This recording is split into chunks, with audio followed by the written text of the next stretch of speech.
friends, and welcome to the Happy Hour with Jamie Ivey podcast. I'm your host, Jamie, and I'm really excited that you're here with us today. Every week, I invite a girlfriend to join me on the show, and we chat about the big things in life, the little things in life, and everything in between. I want to thank one of today's sponsor, and that is Hooray Mail.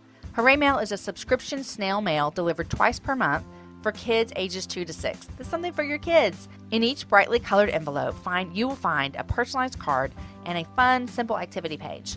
It was developed by a mom who, as a child, loved getting snail mail, which I, as an adult, do. The joy of it, the fun, the hooray moment when you see that letter in the mailbox to you. Who doesn't love that? She wanted to provide her two little girls the same fun experience in our digital world, so she looked to see if there was a subscription-based service that would automatically send them fun mail. She couldn't find what she was looking for, so she did what I love all brave, strong women did. She just decided to do something about it. So new moms, aunts, friends, grandmas, they buy Hooray Mail because they want nothing more than for their kids or the kids that they know to light up and smile at the end of the day and relish in the simple joy of checking the mail. It's a great birthday gift or something to get just because you want an excuse to connect with your kiddos even more. Use coupon code HAPPYMAIL to get 50% off your first month of Hooray Mail. Guys, you're listening to episode number 86, and today's guest is Molly Huggins. I met Molly on an airplane, which is crazy because I don't like to meet people on an airplane.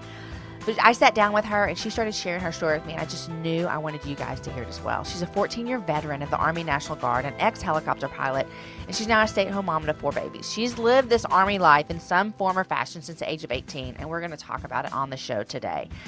Today we chat about Army life, which for her it included leaving her 1-year-old daughter with her sister for a year-long deployment.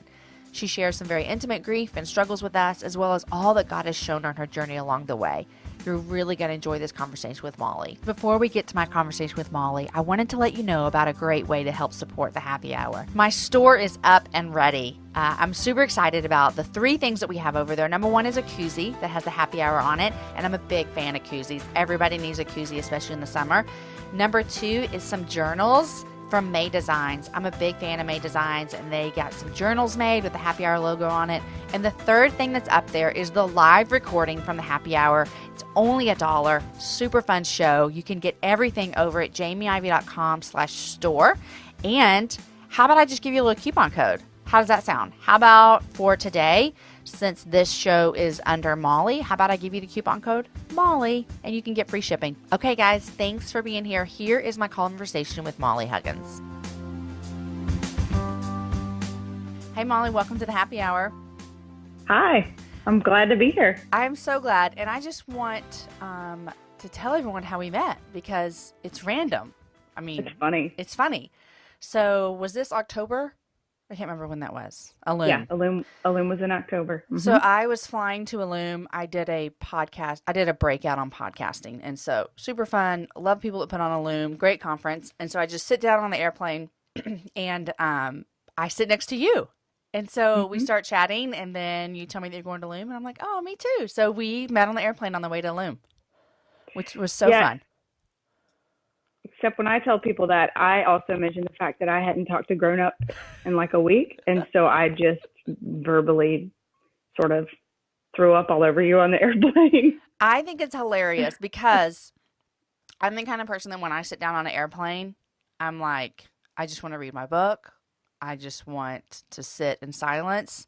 And you literally, but I loved it. I loved every minute of talking to you, obviously, because I invited you to come on my show. But you're like, I haven't talked to anybody in a long time. And I was like, oh my gosh, I totally remember this all the time because when Aaron would travel, and is your husband traveling now? He's actually coming home from a business trip / getaway today. Yeah, but he's not traveling for long periods of time anymore. Yeah, but you get that. Like Aaron used to travel, 3 days out of the week, and he'd come home and I would just nonstop talk to him. And he'd say, have you talked to anyone today? And I'm like, no, just children. That's it. So you need to just listen. I don't care if this bothers you. So we met on the way to Illume, and you started sharing just parts of your story with me, and I was completely intrigued.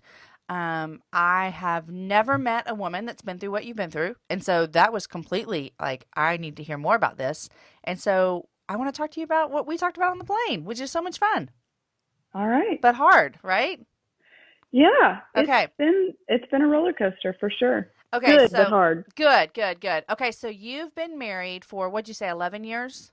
11 years on April 30th at the end of this month. Oh, Oh, well, happy early anniversary. Thank you. Or depending on when this comes out, happy late anniversary.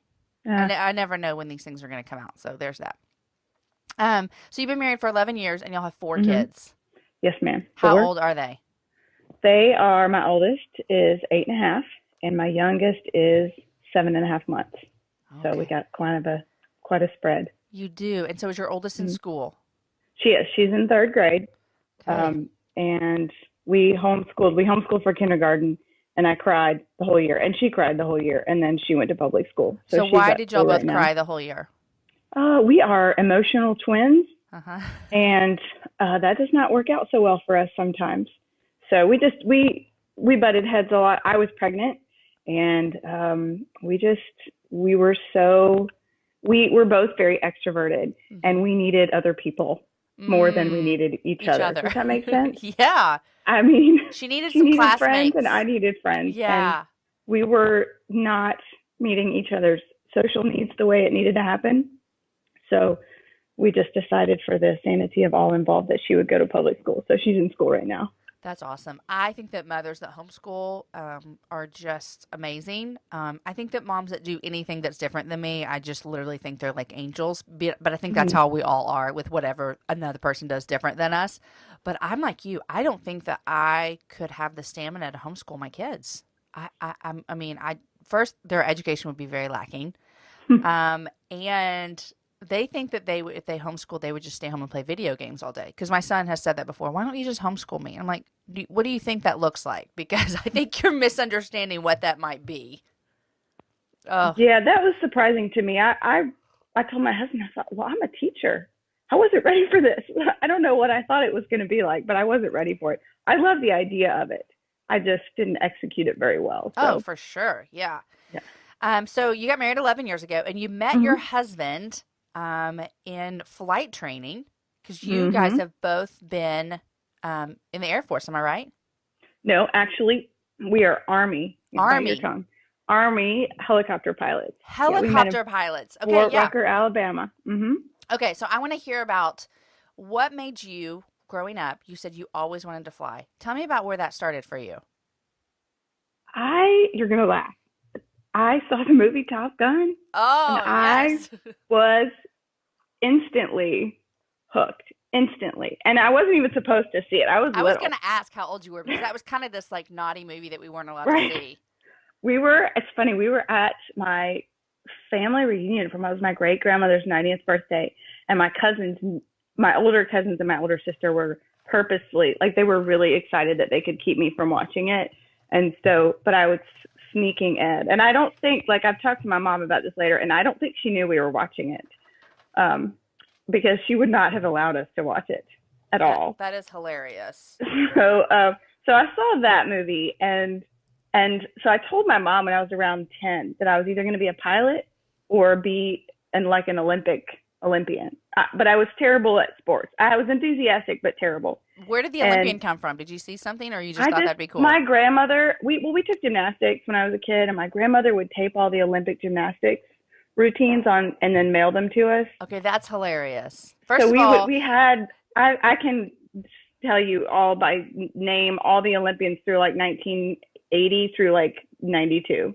That is so funny. And it's funny now. People are listening are going to think, because I have some young women that listen to this show. You know, I'm 37. They're in their early 20s. The fact that your grandmother recorded them on a tape and then mailed them to you is just the funniest thing, because now it's all at our fingertips. We could look up any gymnastics routine online and find it, and that just is so hilarious. Well, I have YouTubed a few of the ones that we had on tape, and they're on YouTube now. That's great. Funny. Yeah. Okay, so I love the movie Top Gun as well, but it didn't do for me what it did for you. Well, you combine that with, so my father is a veteran. He was in the Air Force, and he has an incredible singing voice. And when we were children, he would be asked to sing at ceremonies. So a high school friend of his was the director of the National League of Families in Washington, D.C., which is for the families of missing Vietnam veterans, missing and prisoner of war. And so her brother went missing in Vietnam, still is. And so she became the head of the League of Families. And because of her relationship with my dad, she would ask him to sing. And so we grew up around Vietnam veterans and every flavor, the sort of the disenfranchised, the guys in wheelchairs, all the way up to we met Senator Cleland from Georgia. He was, I think, missing 3 limbs maybe from the war. And then I think I met Senator General Westmoreland one time doing a parade. So I mean, this sounds really cheesy, but I just sort of fell in love with these men, just their stories and who they were and what they did, and the fact that they had not really received any recognition for what they did. And so my whole family, we cry at the national anthem, we're flag nerds, the whole 9 yards. I mean, we grew up just loving the people that served our country. And so my brother, I have a brother who's a little bit older than me, and he went to a military college. So we watched them do their parades on the fields and everything. And so when I came time to go to college and I didn't have any money and my parents didn't have any money, I was like, well, I got to pay for this somehow. And we had a dear friend who helped me get into the National Guard. And so from there, I was enlisted and I was a helicopter mechanic. And as soon as I got my hands on a helicopter, there was just no question in my mind that I was going to go to flight school. So it took me 6 years, almost 6 years. I had to get through college, and then I had to get through officer candidate school, and then I had to get down to Fort Rucker. So for someone it was a long game. That is a long game. For someone who is totally naive and maybe ignorant in how military life works, I'm speaking of myself, in case anyone else is listening is feeling the same thing. You're not the only one. Right. Okay, so educate us just a bit. So when you say, I needed to go to college, but I didn't have any money, and so I joined the Army, I'm very naive in what that looks like. So you go to the Army. Can you explain that for me real quick? Sure. Okay, so there's several different routes that you can take. You can do active duty Army, which is you sign on the dotted line, you go off to basic training, you serve on an Army base. That's your life. That's what I think of. Job. Yeah, so my husband is active duty. Now, he went to college on an ROTC scholarship and got a full ride. And so after college, he was committed for a certain amount of time. Now, obviously, he stayed past that commitment because he's been in for like 16 years, and they don't require that much. What do they require? 4 years. And he was going to do 4 and get out. And then he got into flight school. So he went to flight school a little bit later than your average soldier. So another option is the Reserve or National Guard. So the National Guard is connected to your state. So I went through the Tennessee National Guard because I went to school in Chattanooga. And the state owns you. And when you're not deployed or doing something on a national scale, like a deployment, you belong to the state. So a lot of times they'll do like in Alaska, I was in the Alaska Guard after Tennessee because we lived in Alaska for a while. And we did a mission where we flew doctors out to villages. Okay. We did a mission where we were moving, a village was getting starting to become underwater. And we were flying the Marines out there because the Marines were moving the village to a new location, literally just rebuilding it from the ground up. So they do a lot of state and local missions. They helped with Katrina. They do a lot of like hurricane weather relief kind of stuff. But they're still part of the Army. Like I went to an active duty basic training with active duty soldiers. I went to active duty flight school. So it is connected, but it's a different money pot. It's a different commitment level. Gotcha. And so my requirement was 1 weekend a month. After I got done with all my training, it was 1 weekend a month and 2 weeks in the summer. Now, as a pilot, it's a lot more than that. But because we have the same amount of, you have to fly so many hours to stay current, and we have the same amount of hours as an active duty soldier, but we only work 2 days a month. Right. So really, you work more than 2 days a month.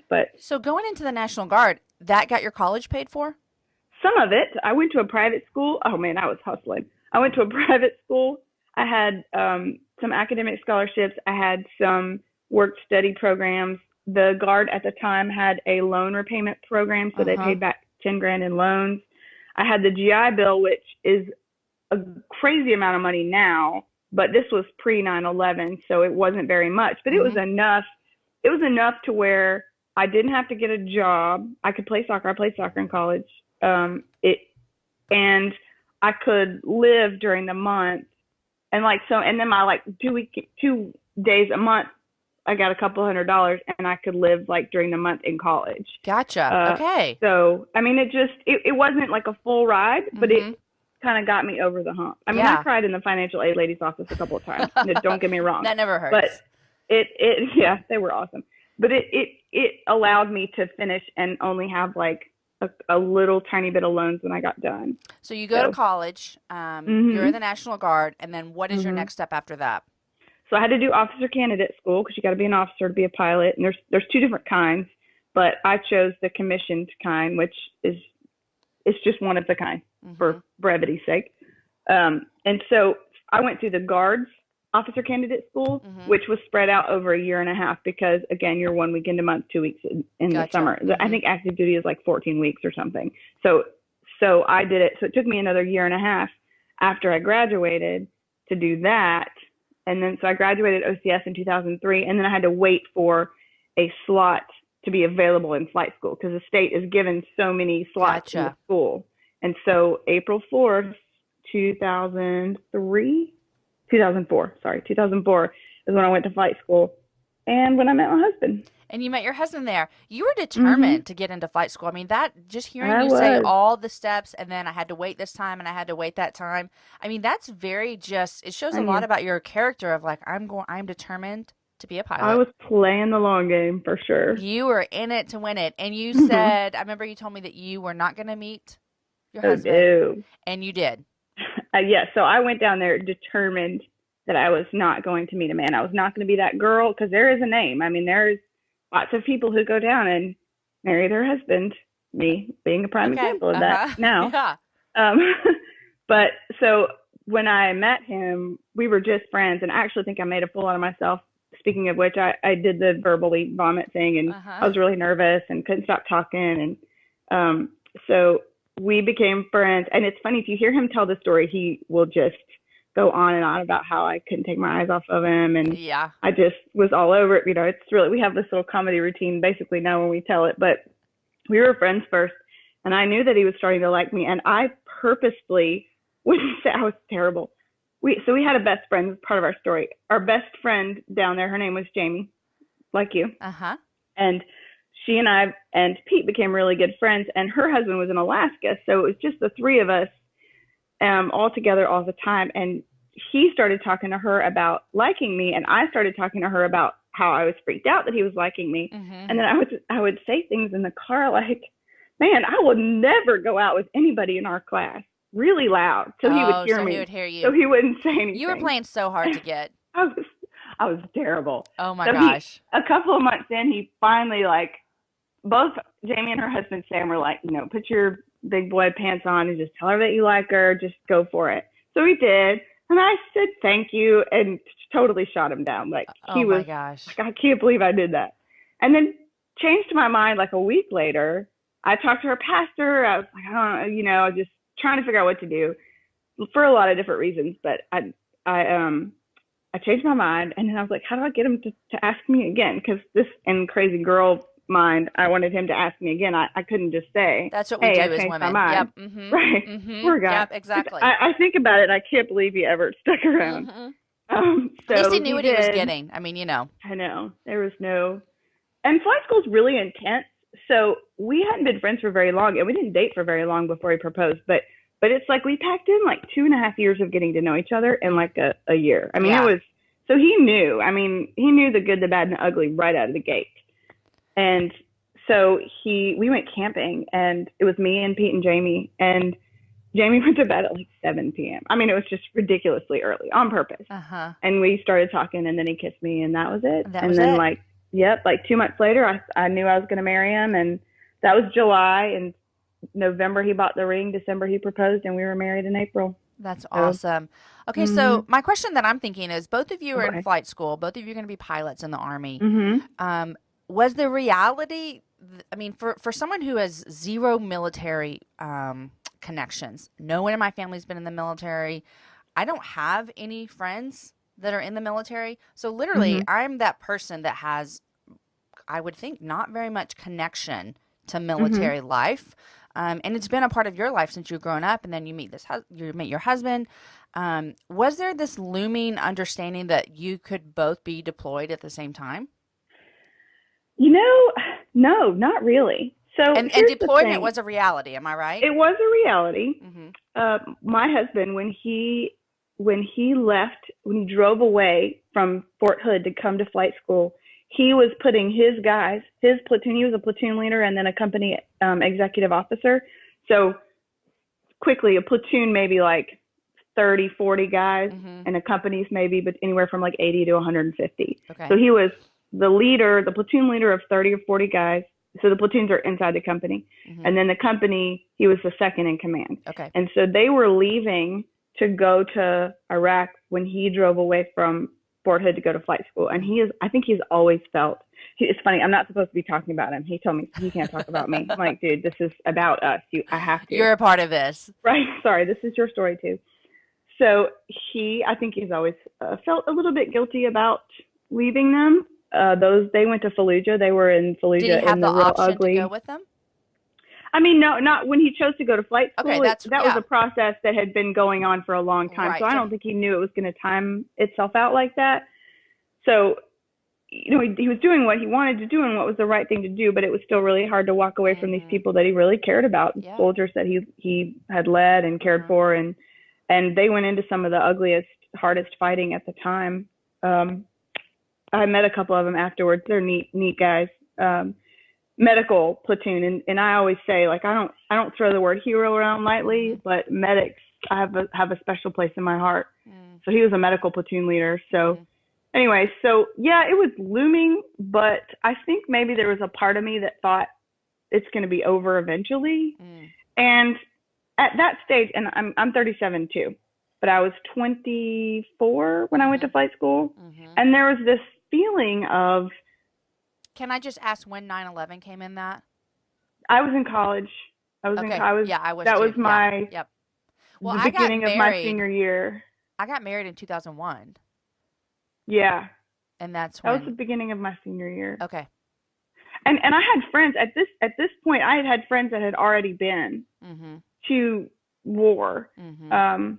And so, but I mean, we went into flight school, and I actually flew the Kiowa Warrior, which is a reconnaissance helicopter. This in the beginning, and it had rockets and guns on it. So I had a lot of conversations, and my instructor pilot was incredible, and we had a lot of conversations about. I mean, he was very graphic, like teaching us how to shoot our rifle out the side of the helicopter because we were going to be that low to the ground to where we would have to defend ourselves with like this little puny little gun, and how it would aim with a weapon. And it's funny, if you ask my mom, my parents came up and watched us fly one day, and they went out to the gunnery site, and she was watching me, and I was shooting rockets, and she just started bawling because she kind of hit her that's something that I could potentially do. And I will say, in hindsight, the Lord really protected me, because I don't know how I would have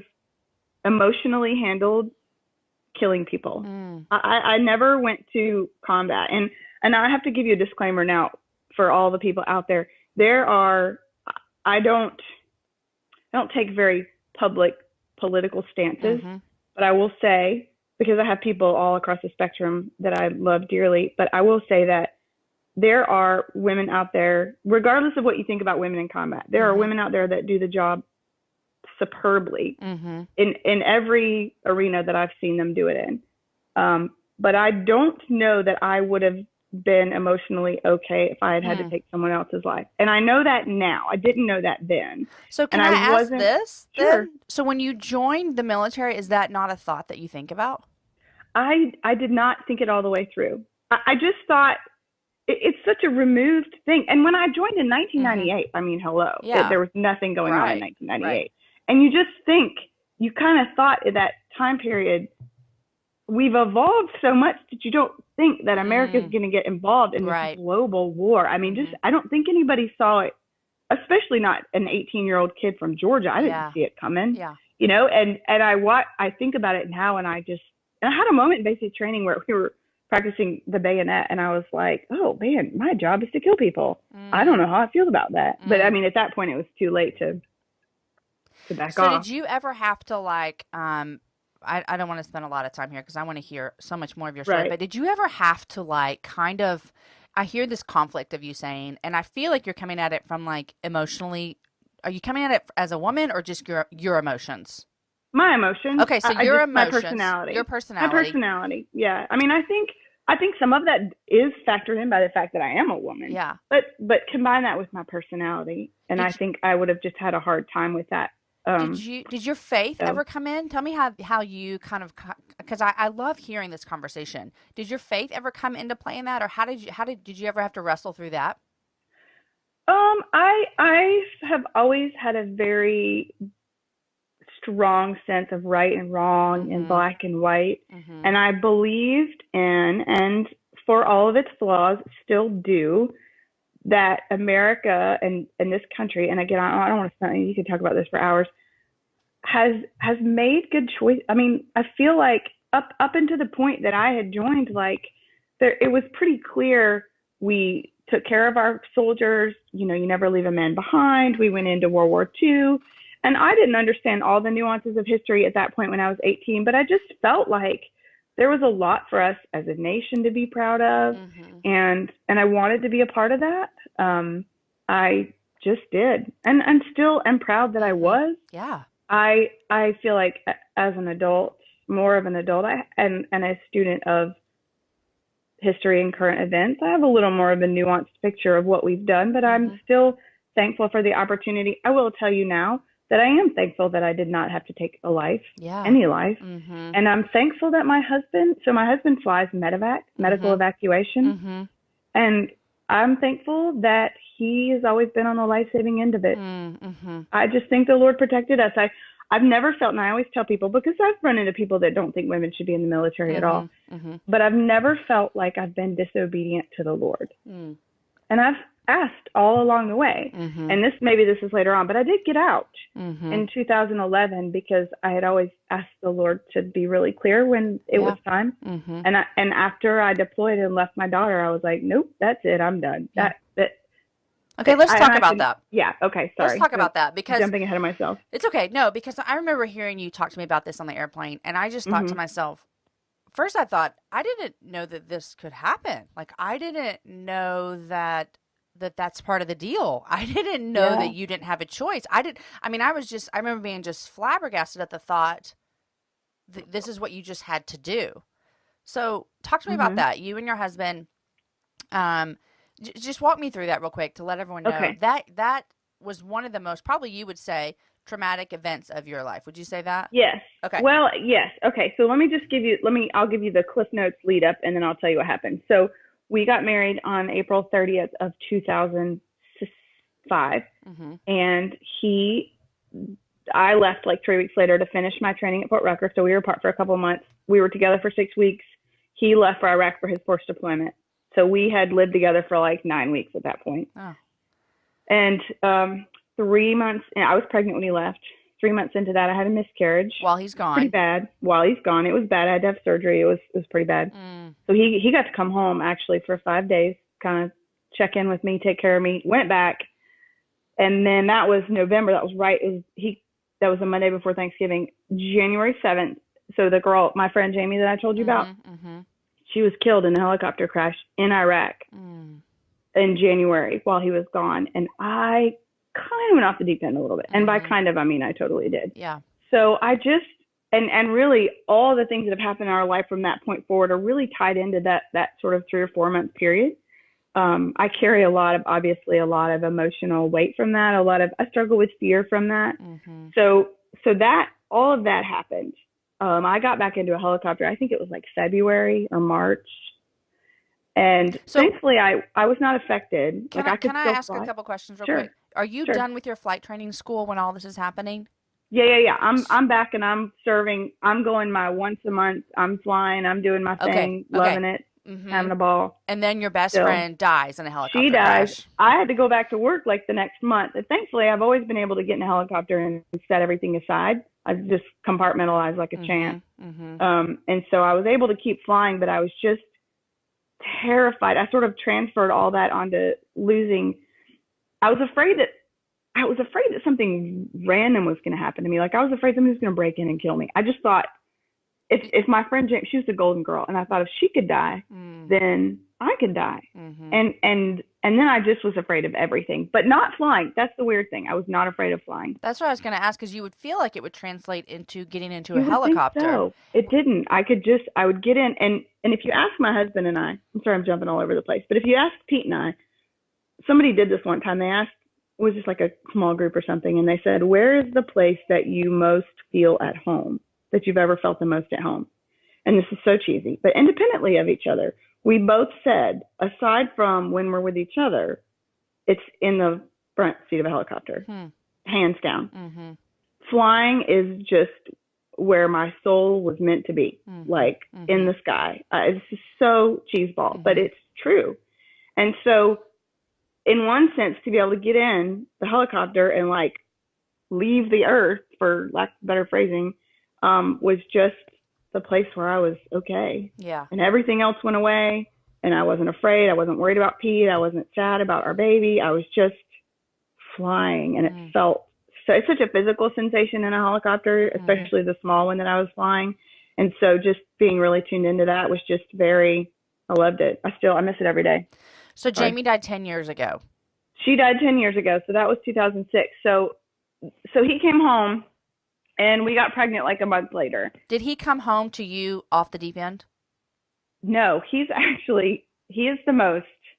So if I'm the emotional, like roller coaster crazy lady, we call him Switzerland.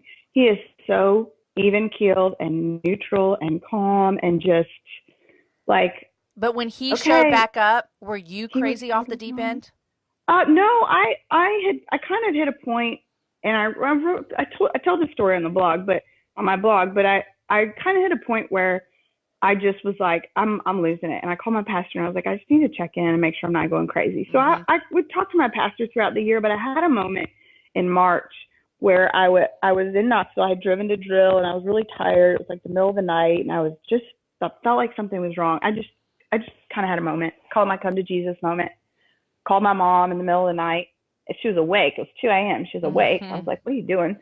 And I just was crying, and I realized for the first time in my life, I said, okay, because when Pete left, I'm like, all right, God, if he dies, it's okay. I'll be okay. But I didn't mean it, because I didn't know what it looked like. Yeah. I had no idea. And so when I called my mom and I told her I was just freaking out, I realized that I really meant it. Like I said, okay, you took my baby, you took my best friend, you can take my husband, but I will not be able to take another breath. Like I can't move the air in and out of my lungs without you. Like I can't do this without you. And that was sort of my moment of actually surrendering. I mean, people say they surrender their life to the Lord. That's when I actually did it. I became a Christian when I was like a kid. That's when I actually surrendered everything in my life. Yeah. I'd made idols of a lot of things that I didn't know I had made idols of. Yeah. And he started taking them away, and I thought, ooh, I better check myself. Yeah. So that's kind of the point where I started getting better. And it's funny. I mean, it's been 10 years, and I still struggle with anxiety. I spoke to the church I grew up in. It's my first time I've ever spoken to a group, just this last February. And I tell them, I mean, it's still something I have to do on a routine basis to surrender. My fears are different now. I'm more afraid for my kids now, but that's when I started getting better. So he came home, and we had a couple of conversations where we have a rule in our marriage where we don't compare. So I'm not allowed to say, well, not allowed. We choose not to say, you don't know what it's been like for me, because he doesn't. And he can never know. And I don't know how hard it's been for him. So for us to try to play the who has it worse game, that just is bad, because we've both had really hard things that neither of us will ever understand. Right. So we kind of had a couple of moments where we had to acknowledge that he wouldn't get it and I wouldn't know, and then just move forward. So, and there's certain things I grieve in the military life. That's one of them. I mean, I got married to be with him, and we've done, I think it's a 7-year mark. We had been apart for half of our marriage. That's crazy. Yeah. So, I mean, there's things that I grieve, and him not knowing what I went through. And I think, I mean, that's one of the things that he struggles with, is that he has not been in my hardest moments as an adult. For most of them, he has not been there. Yeah. And thankfully he's been here for the joyful ones. Right. I think I'd rather. So But it sounds to me like you had to make a conscious decision that that wasn't going to kind of bring any kind of gap between you guys. Because when I hear you say that, yeah. that he has missed most of the hardest moments of your adult life, I mean, Mhm. that really, that hurts me as your friend, and people are listening Mhm. and they might relate to that. Has there ever, I know you said that y'all have made that decision of we're not going to compare, who has it worse. Have Mhm. there ever been times that you've really had to like I mean, how do you work through that? Like, how do you work through that as a wife, as a mom, as an adult, as a Christ follower? The person that you've chosen to do this life with has missed so many of those hard moments. Like, how do you work through that? Well, can I be honest with you? I Yeah. think we're having the hardest time right now Hmm. with me having 4 little kids and Mm. him being in a desk job that is difficult for him because he misses flying. He's not flying right now. He's in a desk job, which Mm-hmm. you know, he Yeah. does a great job, but it's not his favorite thing. Yeah. And so I think that's the hardest part is me not wanting to be like, don't you know what it's like with 4 kids? Yeah. Like, don't you know what it's like? I have to sit at a desk in a cubicle in the basement all Right. day. I mean, Yes. I think for us, we just made a very determined.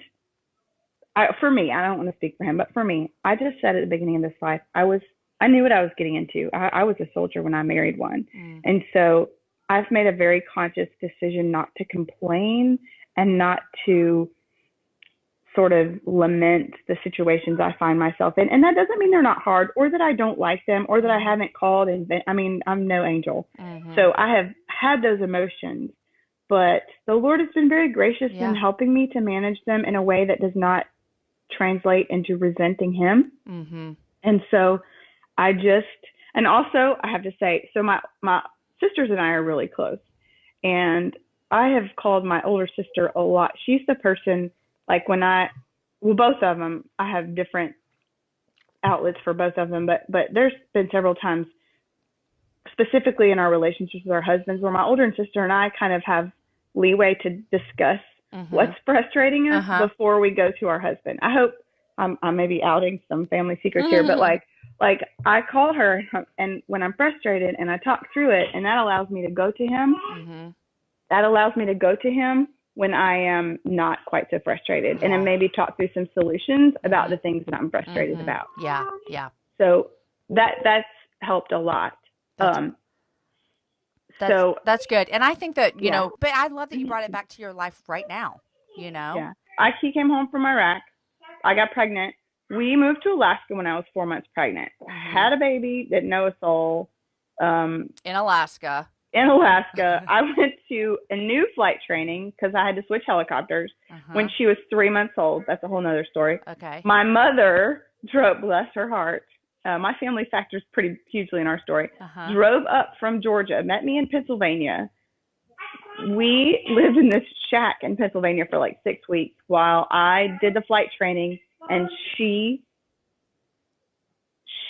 took care of my daughter. She So was you, basically my nanny. your So, daughter, and your mom in a shack in or Pennsylvania for 6 when weeks. she was 3 months old, yes. Okay. And I've never, let me tell you something. I cannot even tell you how freaked out my class was that I was pumping breast milk in the back of a helicopter. I bet. Like, I've never seen 2 guys start a helicopter so fast to cover up the sound of an electric breast pump. Oh It my. was hilarious. Yes. But they were total champs. They lent me baby gear. My mom would bring her up for lunch, and they would all hold her. It was Uh-huh. there was only like 6 of us in the class. So Were you the only I woman? oh gosh, I can't even remember now. I think I was. Mm-hmm. No, maybe there was one more. I'd have to dig out the picture. Oh my gosh, I can't even remember now. But they were all fantastic. They all of them. I think all of them had kids. They were great. Yeah. So we did that. My husband at the same time was volunteered to go to Hawaii. It's like, oh, it's a really hard life for you. Right. I was in Eastern Pennsylvania in November, and he was in Hawaii. Yeah. So Jamie was 5 months old when I got back, and we started talking about having another baby. I was going to knock them all out real quick and then back to flying because I can't fly when I'm pregnant. So I met him in Texas for the holidays. That's where he's from. And he had another training that he had to do in Texas. So we were going to be apart for a couple more months. Mm-hmm. So I flew back to Alaska, and he stayed in Texas. Mm-hmm. And I'll never forget this. I was in the airport in Anchorage, or some one of the airports, and my boss called me and said, "Hey, and I hadn't met these people. I don't think I'd even met any of these people yet. Like I had just gotten in the Alaska Guard and had the baby and talked to some people on the phone, but like didn't know anything about anything. So she calls me and she says, "Hey, we need you to come down this weekend." I'm like, I have a 5-month-old. I don't have any. I mean, I have a few friends. My husband's gone. Right. So I got some friends together, girls I didn't know very well. We caravan down to Anchorage in January. It was like minus 80-degree wind chill. Miserable. Oh my gosh, it was so cold. And I went to the hangar that night. So my friends were watching Jamie. I went to the hangar that night, and this captain sat me down and was like, "How do you feel about deployment?" And I just like, your heart sinks.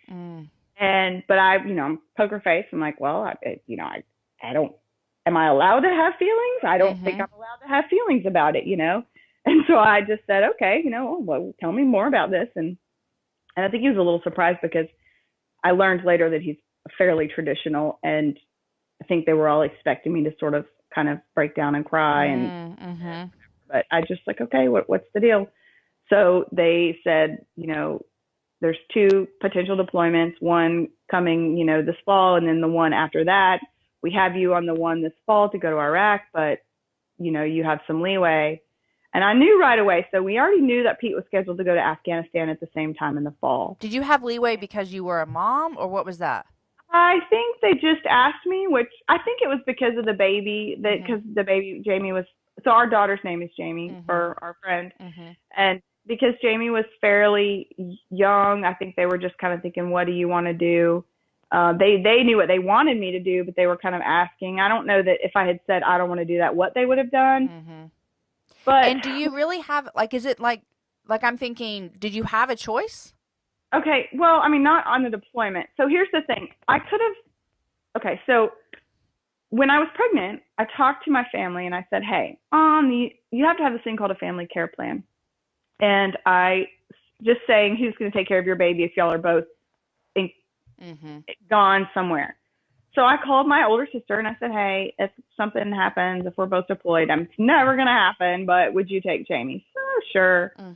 So I called Pete and we talked about it, and we just decided that because of her age and because of the fact that we did not want to be apart for 2 years running. So you gone and then him gone, right? Gone and then him. No, it would have been him gone and then me gone. Okay. So we would have been apart for 2 years. So our daughter would have had 2 years of parent missing. We just decided, for the sake of our marriage and due to her age and due to the fact that we had an incredible situation to put her in, that it was the best choice all around for us to deploy at the same time. And it ended up, we actually left within a week of each other and came home within like 3 days of each other. And that was an accident. The National Guard and the active duty Army do not really talk to each other when planning stuff. The active duty Army will try to accommodate dual deployment, but I mean, it happens. It's happened plenty. So I remember I left, I was in shock, and I went and I called my sister and I was like, remember when these how are going to happen? And she's so cool. She was like, sure. Okay. And that was that. I mean, so we never from the get-go had to worry about who would take care of her. And we had about 9 months to prepare emotionally. And so when you were asking me about not comparing how hard it was, that season of time with us together, I think was one of the most challenging because we were both empty.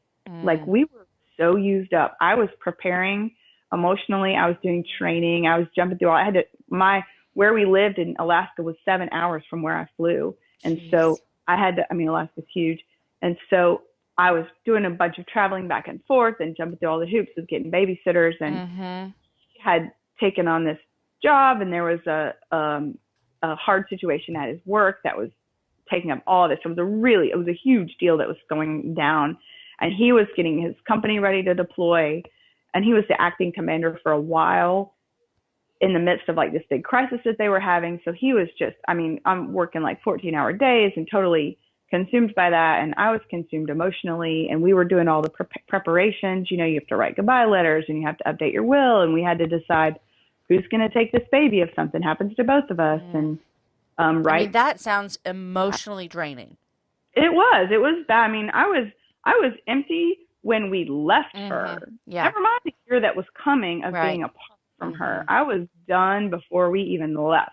And I think I was really angry at the Lord. I didn't see this one coming. And I think I really had to grieve the loss of the plans that I had for my life. If that makes sense. Like, I wanted to have another baby.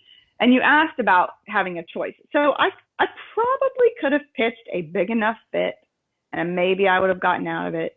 I could have intentionally gotten pregnant, which probably would have just ended up putting me on the second one instead, you know, and then I would have left 2 kids. But we've also always been very determined not. I mean, I signed up for this. It's my job, and I made that choice, and I have to live with the consequences of my choices. And that was one of them. And I felt like, ethically speaking, as a soldier and as a Christian, I had a responsibility to honor my commitments. So that was a big part of it. And I think I hear everything you're saying. I think there's going to be people listening that just don't understand that. And do you have grace for that? I do. There was a lot of people in our life at the moment that did not understand it and kind of had a hard time with it. But again, I have to rest in the fact that I never felt like I was being disobedient from the Lord. Yeah. And I am who I am based on large part of these choices that I've made. I will say, so that year itself, I compartmentalized very well, although I did give myself shingles from it. Oh gosh, from stress. Shingles, like 3 months in from the stress. And I had an amazing boss. I adore her. And my boss was a woman. And I tease her because it was like working for a man, but like with girl parts. You know, I mean, she had a very personality that was like a guy, but she was my friend too. And so there were several points in the deployment where I was falling apart. I mean, I was not doing well. And she would I remember one, I did something really dumb. And she called me into her office and she said, she kind of read me the riot act, like, you can't, you know, read me the riot act, and then kind of pushed the pause button on being my boss and was like, "Are you okay? I'm really worried about you." So she was able to kind of turn that off and on and check in with me as a friend after she kind of took care of me as her boss. And I say now, like, I'm still good friends with a lot of those people. I adore them, but it was hard. Yeah. I was lonely. I was very lonely. I had lost my entire support system, and I'm very relational. And so I was trying to rebuild that there. And that's not like most of them were my subordinates. I wasn't that's not a healthy way to do it. And so that deployment really taught me, I really shut down the part of me that was missing Jamie. I talked to her about twice a week on Skype. My sister was really good about that. And it's funny, my 1.5-year-old nephew could dial me, but he didn't know how to turn the camera on. He was the same age as Jamie. And so about 1 o'clock in the morning, my computer would go off and I would hear Sam's voice like, "Hello." couldn't turn the video on. So all the kids knew how to use Skype, and that's hilarious. And Pete and I could use the phone because we could use the Army phone system. We could call each other on landlines, which is I've never been able to do in any other deployment. Yeah, I've been here, and so gosh, I mean, we could talk about this for hours. So I have a question for you. What was harder, missing your husband for a year or missing your daughter?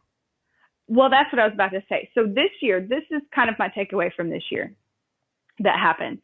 I learned I had my whole normal support system taken away. And I learned really the depth of my own sin and how much I needed the Lord and how much I still even relied on other people and things to provide that for me, to make my life easier. And I just came away from that year really broken by that. And I actually think in some ways it was harder to be away from my husband because it was harder, almost harder to be away from him in that environment. I get that for sure. I mean, because I get that because that is your like companion, your person. And although you miss your daughter tremendously, like it was the hardest thing ever, the husband would really be, I mean, I get that. I think I would feel the same way. I really do.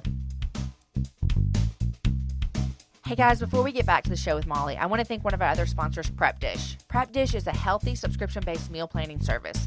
Each week, you're going to receive an email that contains a grocery list and instructions for prepping your meals ahead of time. This week, in my email, I received an email and it had this super fast section. So if you're in a pinch, she gives you a menu and shopping list, and it just takes an hour to prep it. So I would spend an hour prepping my meals, and then I would have meals ready for the rest of the week. This is the answer to what's for dinner that we have so many times around 4 p.m. in the afternoon. Allison, the chef over Prep Dish, she's offering you listeners a special rate of $4 for the first month. That's $1 for a weekly meal plan. Visit prepdish.com/happy hour and start your subscription today. Okay, so that year goes by, long year, hard year, and you come back home, and how was that readjusting to life? How did Jamie readjust?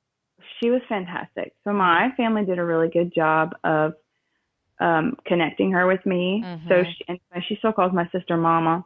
So my sister was Mama, and I was Mommy with a Y. And her son Sam. So she had 3 kids when we left, and had a baby. That's the other thing. She had a baby while we were gone. Gracious. She's insane. She's amazing. And my parents were there helping too. So our church was all help. I mean, it was a village taking care of Jamie. So her husband, Jimbo, his nickname was Goggy because that's what his son called him. And so there was a real clear separation on who was who.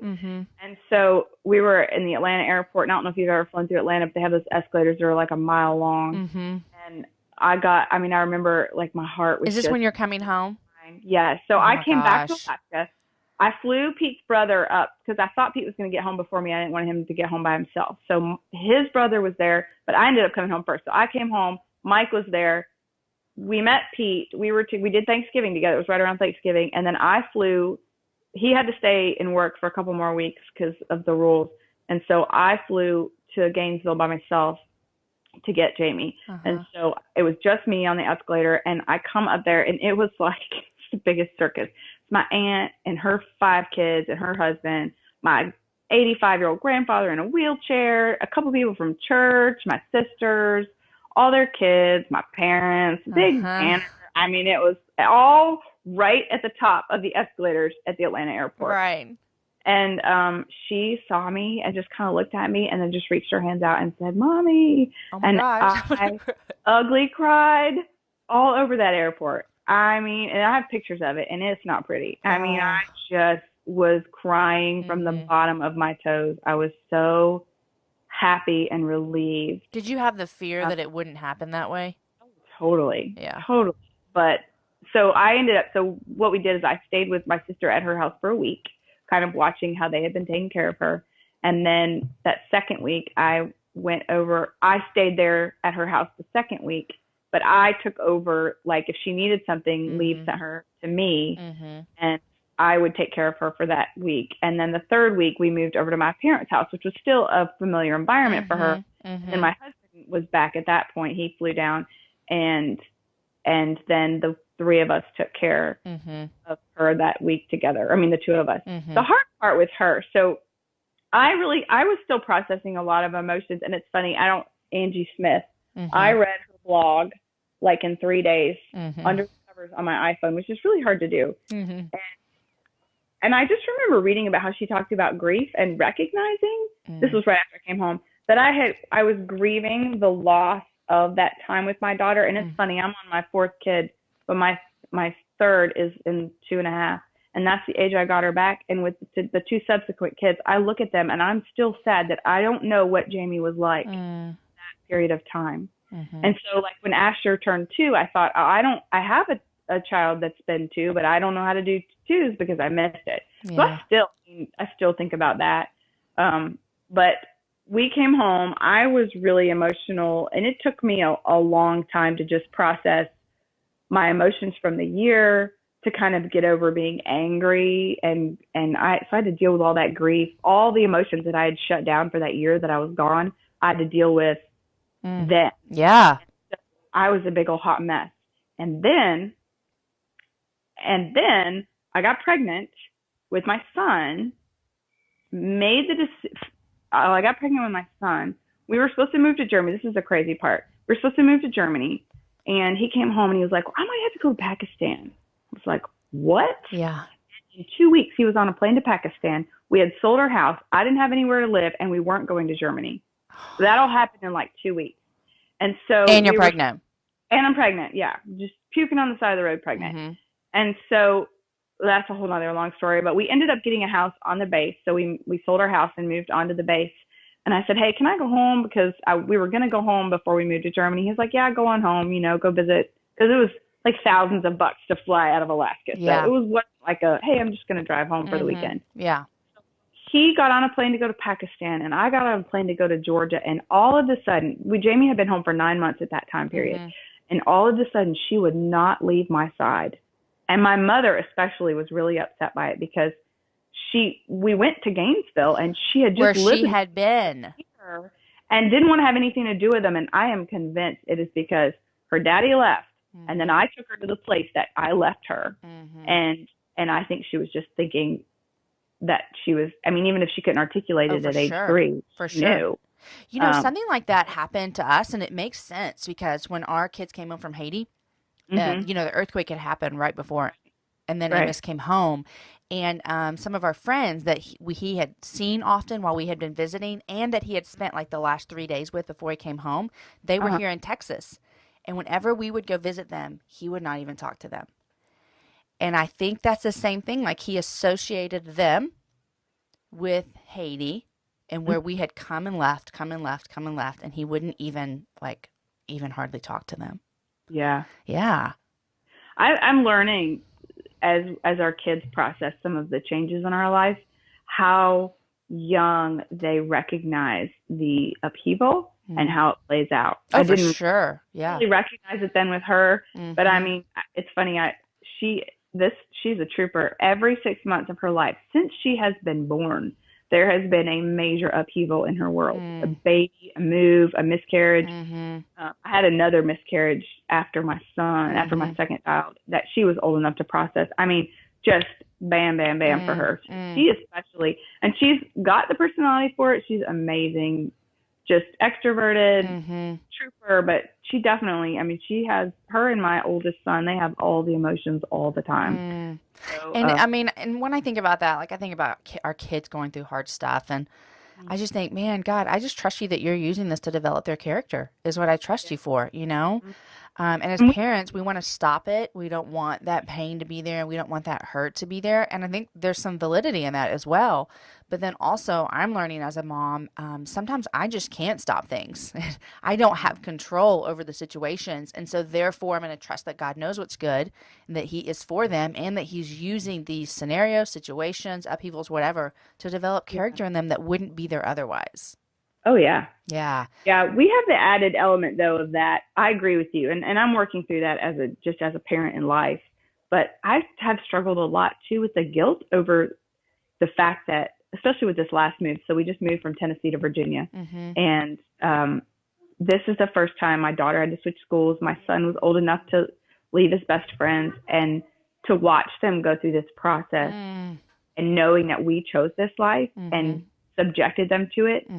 That's a difficult thing, and it is making them who they are, and it's shaping their character, and it's fantastic. And I'm loving looking at my children. So I have this tradition where I write a birthday letter to the kids on my blog every year. Although my son's is like 2 months late right now, but it really forces me to kind of go back and look at what I've learned about them or what I see in them, the things that I love, and it's beautiful to see that in the midst of the adversity that they've already experienced, but it's hard to watch. Oh, yeah. Yeah.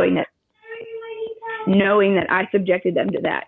Well, I will say this, too, just to encourage you. I really believe personally that when God calls a family to something, or adults, a mom and a dad, that he doesn't think, oh, crap, I forgot there were kids involved. I really think that God is saying, hey, I'm calling your family to this.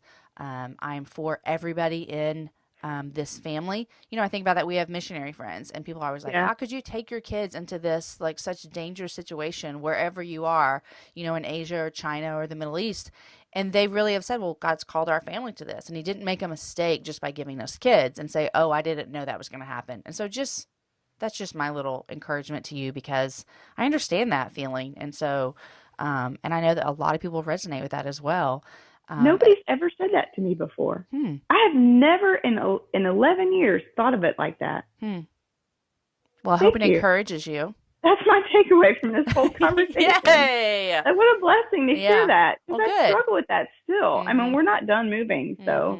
Yeah. I mean, I think about that. My story is completely different than yours. Oh, yeah. But we've had trauma come into our family. And, and we chose to build our family this way. And so it has affected some of my other kids. But I don't think God thought, oh, I didn't know it was going to affect them like that, And I just think he planned our family from the beginning. He planned our steps. He planned our days. And so I just trust him that this is for all of our good and for all of our character building. So, okay, we need to move on, because I could talk to you about this for 1,000 hours. I know. It's long. There's so much. It's so good. But you ended up leaving the Army. I did. So in a nutshell, so when he went to Pakistan, we were supposed to go to Germany after that, and it ended up, instead of Germany, they said, well, we want you to go to Kansas, then Germany, because that was a good career move for him, just for a year. And then they were like, just kidding, you still get to go to Kansas, good for your career, but you can't go to Germany, you have to go to Fort Campbell, which was fine. But when I knew that we would be going back to Fort Campbell, and I would be going back to my old unit, my unit that I started with, the Tennessee National Guard, I knew that would be a deploying unit. I knew that they would go again. And at that point, I'd be leaving 2 or 3 kids. Right. We'd probably do another dual deployment. And that was just the exclamation point on, you need to be done. Yeah. And like I said at the beginning, there are women who do both motherhood and soldiering well. And I'm so proud of them for that.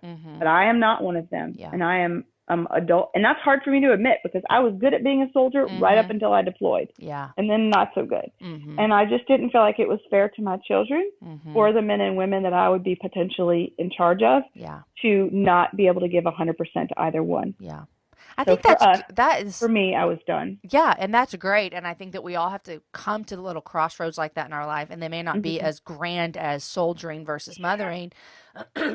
But we all have to come to those crossroads sometimes and say, hey, what is the best scenario for our family right now? And for right now, it looks like this, And so, good for you, And so that's the decision that you made, and it was best for your family. Yes. So October of 2011 was my final out day, and I actually found out on Veterans Day, which was really emotional, that I was done.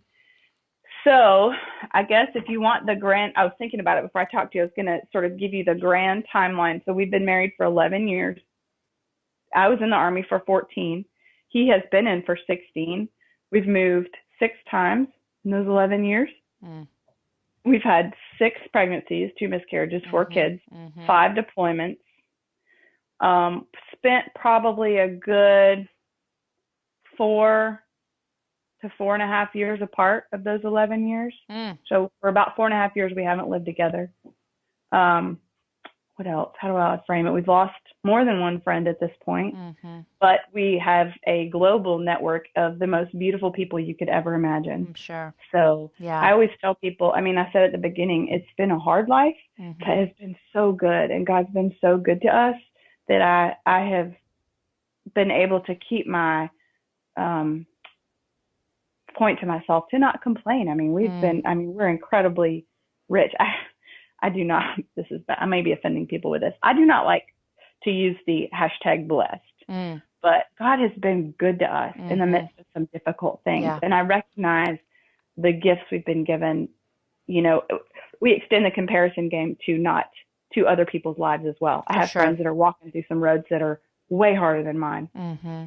And I think the perspective is important. But then I have people that tell me, oh, my husband's gone for a week, but it's nothing like what you've gone through. And I say, it's your journey and it's hard for you, and that's okay. Yep. So I think it's okay to admit and talk about the hard and recognize the gifts that we've been given. And I think the Lord's been really gracious in allowing me to do that. That's amazing. I'm not going to lie. I'm tired. Oh, girl. I'm really tired. You got a lot of kids under 8 years old at your house, so you are tired. I'm tired of moving. I'm tired from not having any sleep for like the last 4 years, but Yep. I mean, I can say with conviction that God is good to us. That's awesome. So, Okay. Well, thank you for being vulnerable and sharing that story and letting me ask the stupid military questions that I don't know. And I think that you have your story is an encouragement to so many women, including myself, that are listening, just about perseverance and trusting God and dealing with grief and just putting one foot in front of the other. And then I really love what you said about really God pulling those things away that year and you really having to see where does my strength come from? Who's there for me? Right now I feel so alone. And at the end of the day, it is His. So thank you, thank you, thank you. Okay, I always ask my guests 3 things they're loving and what they're reading. So where would you like to start? well, I'm an English major. I can talk about the books all day, but I'll tell you quickly. So I'm reading through the Harry Potter series with my daughter so that we can watch movies together. So that's kind of fun. I got like halfway through and quit when they came out. So I'm doing that. So you've never read them before? Reading. I haven't. I had read to like book 4 and I just finished book 5. So I'm waiting for her to finish book 5 so we can keep going. Okay. So that's just my fun thing. One of the best books that I've read probably ever in the nonfiction category, I finished fairly recently, and I was like, I have to tell her about this one. It's called The Immortal Life of Henrietta Lacks. Oh, I don't know this. It is fantastic. It is a true story of the woman who's she had cervical cancer, and they took cells from her tumor without her, and this is basically, without consent. She was a poor Black woman from Maryland, and they were able to reproduce her cells in the lab. And from those cells, they have gotten probably that was the basis of forming vaccines, doing research in labs on cells. I mean, it was like one of the biggest scientific medical breakthroughs probably in this century. That's crazy. But it's a fascinating story it's also really a story about medical consent. There's a lot in it about the ethics of the time, the racial tension, as she was Black and poor, and her family didn't know that they had done that until 25 years later, and people have made probably billions of dollars off of this discovery, and her family had no idea. Wow. Until like the 70s, and this happened in the 50s, I think. Lots of ethical stuff in there. Yeah, Yeah. So there's and especially with everything that's going on right now, it is a fascinating book to read and conversations to have. And the woman that wrote it had really unprecedented access to her family. They're very suspicious of people, and rightfully so. And she had a relationship with them. She wrote about it very matter-of-factly, so it doesn't feel like she's trying to sway you to one side or the other. She's just like, here's the facts. Here's what it is. She wrote about the scientific stuff really well. It's a great book. Great Okay. Great book. Love it. That one. And then I started pressing Yancey's Out of the House of Bread, and oh my gosh, I love it. What's it I haven't called? gotten very far. Out of the House of Bread. Ooh. It's a practice. It's combining the spiritual disciplines with bread making. Really cool. I had a bread business as a kid, so I love making bread. Look at you. And so with my sisters. And so it's just a really neat combining the practices of prayer and spiritual discipline with bread making. So those are kind of my 3 that I always have a stack like a mile high, but I do too. I'm reading Looking for Lovely, Annie Downs' new book. Is that good? I've always liked her writing. I know. I love it too. And I'm also reading Curious Faith by Logan Wolfram. Of course. Which I have not picked up, from forever. And so those are the 2 that I'm carrying with me to all my baseball games. Yeah. Okay, what are 3 things you're loving? Okay, well, that's funny. My girlfriends and I were talking about this before you and I talked, and it's funny because your podcast is one of the things that we've been talking about the most. Yay. Can I say that? So a couple of my friends have been introduced to you because of us meeting, and they just love you. So I'm like, well, I'm not going to count that as one of my 3, but I'm totally going to tell her that that's actually what I'm talking to my girlfriends about right Molly's now. friends. But I have to say, so I am real big, I know we didn't talk about any of this, but I'm really, one of the things that I'm doing as a stay-at-home mom is really trying to figure out how to sort of teach my children how to make an impact from our home and our community. And one of those things is, I call it redeeming our shopping choices. Okay. Not always something we can do, but as much as we can buy local or ethical or fair trade or any of all that. And so I've been working to find those kinds of things. And so I'm obsessed with the Root Collective shoes. Oh, I love them too. You mean Bethany? Yes. And I'm actually excited. I listened to your podcast with the founder of the Seiko company, and I can't wait to order some of hers. But the only love them.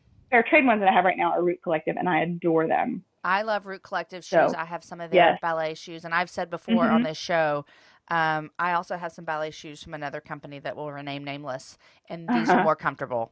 Oh, yeah. Yeah. Way more comfortable than the ones I've ever had, and last longer. Yeah, they're great.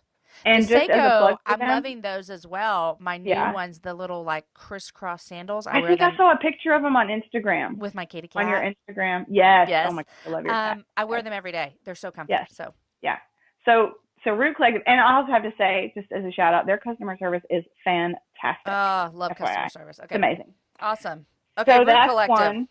Root Collective, and then I found this other company. Instagram is like my new favorite place for finding these companies. It's called Walk in Love T-shirts, or they're T-shirts that they sell, and they're really soft, and they just have all these really fun things printed on them. They have some hymn lyrics. They have different sayings. They have one of them like the lion. I think it's supposed to be like Aslan, but it's like a big lion sweatshirt in gold. I mean, I love it. So I'm wearing one right now, actually, that says "It is well with my soul." So, which is one of my big kind of themes, you know. God is good all the time, and through everything that we've been through. So and their shirts are really soft and comfy. And if you follow them, they have a lot of they'll have different t-shirts that are on sale all of a sudden. They have a lot of flash sales and stuff.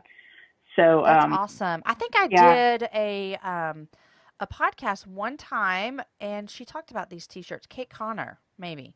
I don't know. Okay. I don't even know. I think I just saw them on Instagram.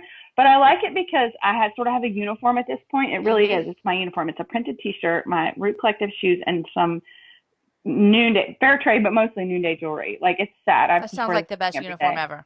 It's awesome. It's really comfortable. Yep. But I'm looking for those kinds of things to make me look like. I mean, I have 4 little kids. I would like to look like I made an effort without actually making an effort. That's our goal every day. How I do it. Yep.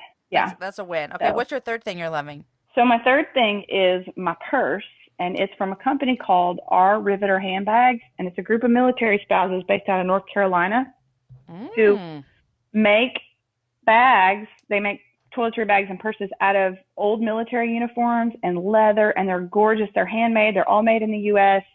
And what I got was this line they call the heirloom bag. I actually sent them my dress blue coat from my uniform, my formal uniform that I wore. Stop. And they made you a bag? Purse out of my coat that I had because I couldn't bring myself to get rid of it. But I was like, what am I going to do with not. This? And it's beautiful. It's lined inside. It's got leather. It's gorgeous. So I got one made for myself, and I got my husband a toiletry bag with the duffel bag that he took to Afghanistan as a company commander, which was like his favorite job. This is the best. So they're amazing. They're not cheap, but they also, if you follow them on Instagram and Facebook and everything, they do flash sales as well. But I am telling you, they are to die for. Did I see them on Shark Tank? You did, and they got a deal. So they have a physical location in North Carolina, but you can go online and order stuff, and it is amazing. So I don't have to like be military and send them something. Oh no. Okay. No. That's just a specialty line that they have. But I mean, they have this like crossbody little clutch made out of those army wool blankets that I'm dying to have. Like I want it so bad, but I can't really justify. Oh yeah, I hear you. Okay, that company sounds amazing. Yeah, Our Riveter. Our Riveter. And hey, I haven't told you this yet, and I can't believe I never said this in the show, but thank you for serving. Oh my gosh. Well, thank you for that. Okay, well, I love your favorite things. I love all of those things as well. That's great. And I love what you're reading. Molly, thanks for coming on and just sharing your story and being vulnerable and honest with us. It's been a complete joy of mine to chat with you again, not on an airplane, but from the comfort of our home in our pajamas. Okay, have a great day. Thanks, Molly. Thank you. Bye-bye. Guys, you were not prepared for that conversation with Molly, were you? I love that she shared so openly about her journey, and I love that she was gracious to me for me to ask the question that so many of us were wondering, like, man, I don't know how I would make that decision. And I loved her answer. I loved her grace. I love her boldness. I love her strength. I loved how at the end of the day, she knew that what she was doing was what God had asked her to do. And so I thank her so much for sharing her story. And although I might not be able to relate as an Army wife or a mom that had to leave their child for deployment, there's so much truth that was in our conversation about the struggles of life, the struggles of losing a friend, the struggles of parenting well. We feel all of those. And so if you're interested in keeping up with Molly, check her out on Instagram.